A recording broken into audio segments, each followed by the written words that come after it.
Chittagong city নির্বাচনের প্রচারে আওয়ামী লীগ এবং বিএনপির প্রার্থীরা পরস্পরের বিরুদ্ধে নানা অভিযোগ তুলেছেন। বিএনপি নালিশের পার্টিতে পরিণত হয়েছে বলে মন্তব্য করেছেন আওয়ামী লীগের মেয়র প্রার্থী রেজাউল করিম চৌধুরী। বৃহস্পতিবার দুপুরে নগরীর মনসুরাবাদ এলাকায় গণসংযোগে গিয়ে এই মন্তব্য করেন তিনি।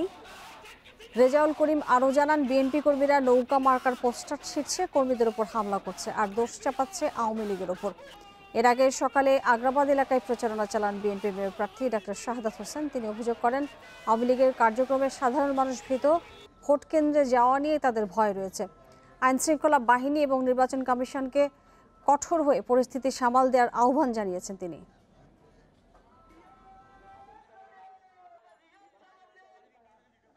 আমার পোস্টার ডিসি রোডে, আমান আলী রোডে ছিঁড়ে ফেলা হয়েছে এবং আমার প্রচারণার কর্মীদেরকে পাথর মারা হয়েছে।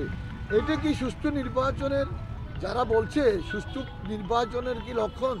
চিহ্নিত কারা সন্ত্রাসী আছে এরা জানে।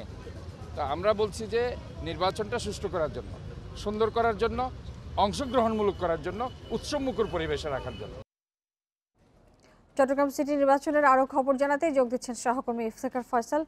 ইফতেখার, আমরা দেখেছি যে নির্বাচনের প্রচারণায় কি ধরনের প্রতিশ্রুতি দিচ্ছেন প্রার্থীরা এবং মোগলটুলির ঘটনার পর এলাকায় কি ধরনের আতঙ্ক বিরাজ করছে, কি বলছেন যারা সেখানে ভোটার রয়েছেন?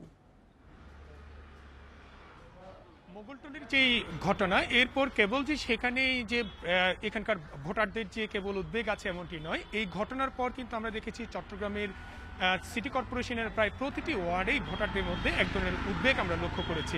কারণ আপনি এবার নির্বাচনে আমরা যেটি খেয়াল করেছি সেটি হচ্ছে প্রায় অর্ধশত বিদ্রোহী প্রার্থী এবার আওয়ামী লীগে রয়েছে এবং একই সঙ্গে আমরা দেখেছি 6 জন বিদ্রোহী প্রার্থী রয়েছে বিএনপিতে।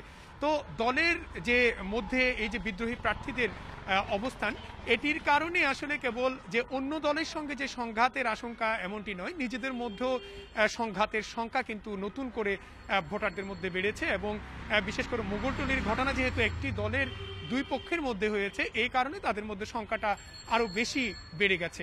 এরপরও আমরা দেখেছি যে এখানকার যারা প্রার্থী রয়েছেন তারা ভোটারদেরকে আশ্বস্ত করার চেষ্টা করেছেন। তারা বলেছেন যে মোগলটুলির যে এই ঘটনা, এটি হচ্ছে একটি বিচ্ছিন্ন ঘটনা, হয়তো যে এই ঘটনার মতো পরিস্থিতি হয়তো সামনে হবে না। এই প্রতিশ্রুতি দিয়ে আসলে ভোটারদেরকে যাতে তারা ভোট কেন্দ্রে যায়, ভোট দিতে পারে, সেই নির্দেশনা তাদেরকে প্রার্থীরা দিচ্ছেন।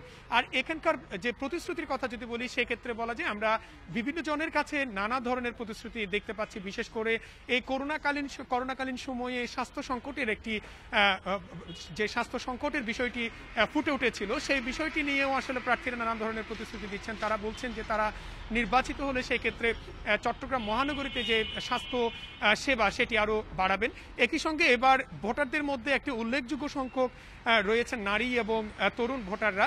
সেক্ষেত্রেও প্রার্থীদের আমরা দেখেছি আওয়ামী লীগ এবং বিএনপির যে মেয়র প্রার্থী তারা কিন্তু তরুণ এবং নারী ভোটারদেরকে কাছে টানার জন্য তাদেরকে নানা ধরনের প্রতিশ্রুতি দিচ্ছেন। কেউ বলছেন যে চট্টগ্রামের যে বিভিন্ন যেই বড় বড় প্রতিষ্ঠানগুলো রয়েছে, সরকারি প্রতিষ্ঠান, সেখানে চাকরির ক্ষেত্রে স্থানীয় লোকজন যাতে অগ্রাধিকার পায় সেই বিষয়টি তারা সুনিশ্চিত করবেন এবং একই সঙ্গে অনেকে বলছেন নারীদের যে কর্মসংস্থানের যে সুযোগ সেটি বাড়ানো হবে, এমন প্রতিশ্রুতিও তারা দিচ্ছেন। তো এই ধরনের নানা প্রতিশ্রুতির মধ্যে দিয়ে আসলে ভোটারদের যে প্রচারণা সেটি চলছে। আগামী 27 তারিখ হয়তো দেখা যাবে যে কাদের প্রতিশ্রুতির উপর ভিত্তি করে ভোটাররা কি সিদ্ধান্ত নেয় সেটি। ইফতেখার, আপনাকে ধন্যবাদ আমাদের সাথে যুক্ত হয়ে বেশি কথা বলবার জন্য।